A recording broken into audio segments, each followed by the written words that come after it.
Magandang araw mga kapolitika at welcome back dito sa ating YouTube channel. In this video ay ating pag-uusapan pa rin itong part 2 dito sa pagka-setup ng Creamline Coal Smasher versus sa Petrogas Angels, kasi ito talaga yung laban na inaabangan ng lahat. Okay, ating pag-uusapan itong mga comment ng mga supporters ng Creamline Coal Smasher na kung ano man daw yung magiging kahinatnan ng kailang team dito sa Sagupaan versus Petrogas ay tanggap na daw nila itong magiging kapalaran ng Creamline. Bago ang lahat ay huwag kalimutang mag-like at mag-subscribe muna kayo para updated kayo dito sa ating mga latest issue. So heto na nga yung part 2 doon sa ating napag-usapan na kung saan is parang na-set up talaga ng Cherry Tigo itong laban or match ng Petrogas Angels kontra dito sa Smasher. Ating napag-usapan at nabanggit na yun nga ang pulso ng mga commenters base doon sa ating mga nabasa na naisabong nga talaga ng Cherry Tigo itong Petrogas at Creamline. Okay, at bakit natin yun nasabi mga kapolitika? Kasi itong Creamline nga ay isa sa mga contenders dito sa Final Four. So kung makakaano yan sila, makakasagupa sila ng Cherry Tigo, ay hindi malabo na manalo itong Creamline versus Cherry Tigo. So ngayon pa lang ay dapat nang ilaglag itong Creamline. Talagang planado talaga itong pagkatalo ng Cherry Tigo. Hindi basta-basta yun na kumbaga natalo lang itong Cherry Tigo dahil malakas itong Petrogas. Hindi po ganun. Kasi inaabangan nga din ng mga tao yung bardagulan daw ni Wilma Salas at ni Cathbell, kasi alam naman natin na pareho silang malalakas na import. But dito is nakita natin na talagang ibinigay nga ng Cherry Tigo itong laban versus Petrogas Angels. And at the same time mga kapolitika, meron din tayong mga nabasa-basa na mga comment na mga supporters ng Creamline na hindi rin daw sa kanila big deal. Although matalo yung kailang sinusuportahan na team dito sa laban nila sa August 27 ay hindi na po big deal sa kanila kasi nga hindi naman daw defending champion itong Creamline Coal Smasher when it comes dito sa reinforcement. Talagang nagcha-champion dito is itong Petrogas Angels, which is totoo naman. But kakaiba nga talaga kung champion ka na nga doon sa All Filipino Conference at champion ka pa rin dito sa dito sa PVL Reinforcement or Open Conference. So kakaiba yon. But dito is para sa akin is okay lang din naman kung talagang hindi talaga para sa Creamline, kasi sa sinasabi nga natin na kung talagang hindi sa atin sumasang-ayon yung pagkakataon ay talagang ibibigay na lang po sa iba yan. At lagi nga nating sinasabi rin na wala naman na dapat patunayan pa itong Creamline kung talagang matatalo sila or mananalo sila dito sa laro. Okay, ang importante po doon is binigyan nila ng magandang laban itong kailang katunggali, which is itong Petrogas Angels, kasi ito talaga yung matinik na karibal ng Creamline when it comes dito sa PVL Reinforcement.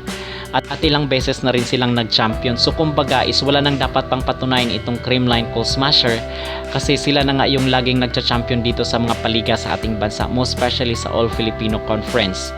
So ang sinasabi natin na itong Creamline na nga ang talagang imahe ng volleyball dito sa ating bansa. But iba pa rin talaga yung champion ka nga doon sa All Filipino Conference at the same time dito sa reinforcement. Ibang level na po yon. Okay, so aside dito sa na-set up nga itong Creamline dito sa Petrogas Angels sa pamamagitan ng pagpapatalo ng sinadya ng Cherry Tigo na magpatalo kontra dito sa Petrogas Angels para isabong itong Creamline at Petrogas Angels. Pero ang sinasabi naman ng iba ay talagang walang magagawa itong Creamline kung talagang nakadestino sila na makalaban itong Petrogas Angels. Kumbaga dito masusubok kung hanggang saan yung makakaya ng team or ng kupunan. Okay, so on the other hand is pag-uusapan rin naman natin yung maging kahinaan ng Petrogas Angels, kasi kung itong Creamline makikita saan ba ang kahinaan ng Petrogas ay talagang ito yung laging pupuntiryahin. Okay, di ba nga sa mga service ng volleyball is kung sino yung pinakamahina ang receive, doon mo dapat ilaland yung bola. Okay, doon mo papaluin yung bola mga kapolitika. So ito yung technique. So ano nga ba yung kahinaan ng Petrogas Angels? Mga kapolitika, wala namang ang talagang bumubuhat dito sa Petrogas ay itong si Wilma Salas.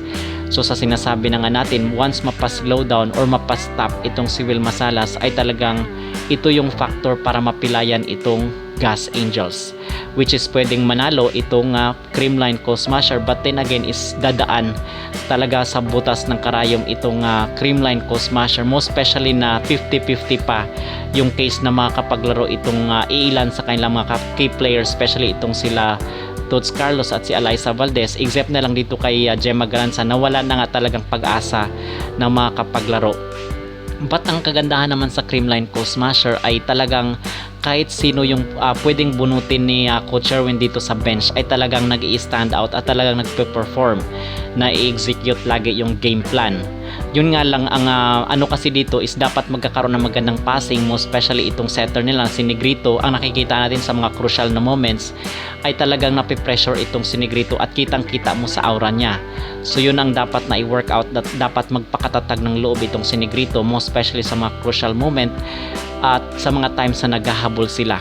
Okay, at ang isa pa sa kagandahan dito ng Creamline mga kapolitika ay aside sa kanilang well distributed yung points at talagang lahat is gumagana dito sa loob ng court. Okay, at ang ano lang talaga nila is kasi wala naman talaga silang main na scoring machine, kasi lahat naman sila nga sa sinasabi natin is consistent. Andyan si Pons, andyan si Gumabaw at andyan itong kanilang import na si Erica Stanton. So maraming babantayan itong Petrogas. Kung ikukumpara mo dito sa loob ng Creamline na ang dapat lang bantayan ng Creamline ay ito lang si Will Masalas, kasi ito yung weakness talaga. Mapapa-slow down itong si Will Masalas ay talagang ito yung reason para maipanalo ng Creamline yung laro.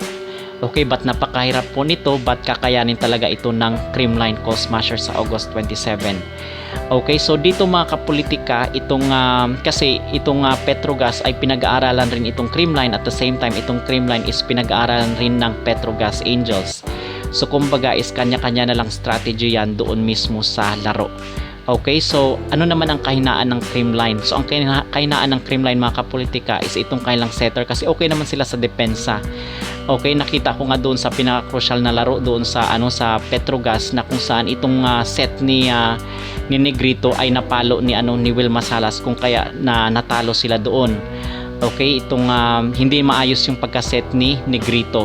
So ito dapat ang i-workout talaga ni Negrito on her side, kasi siya nga ang pinaka-crucial para ma-spike ng maayos yung bola. Kasi pag hindi maganda yung pagka-set ng bola, naman ang okay lang sana kung very flexible yung spiker mo. Okay, so yun ang talagang weakness ng Creamline. Dapat na yung sa setter mismo is maganda yung pagka-set para ma-spike ng maayos. Okay, so mga kapolitika, so far yun ang ating update dito sa mga naging pulso ng mga tao sa magiging laban ng Petrogas Angels kontra dito sa Creamline Coal Smasher. At itong ating napag-usapan nga, ano ba talaga yung weakness ng Petrogas Angels sa kanilang laban kontra dito sa Creamline Coal Smasher, at ating nabanggit yung mga weakness at the same time nitong Creamline Coal Smasher. Okay, so ano ang yung masasabi dito sa maging laro ng Creamline versus Petrogas Angels? Mag-comment down below at huwag kalimutang mag-like at mag-subscribe muna kayo dito sa ating YouTube channel para updated kayo dito sa ating mga latest issue.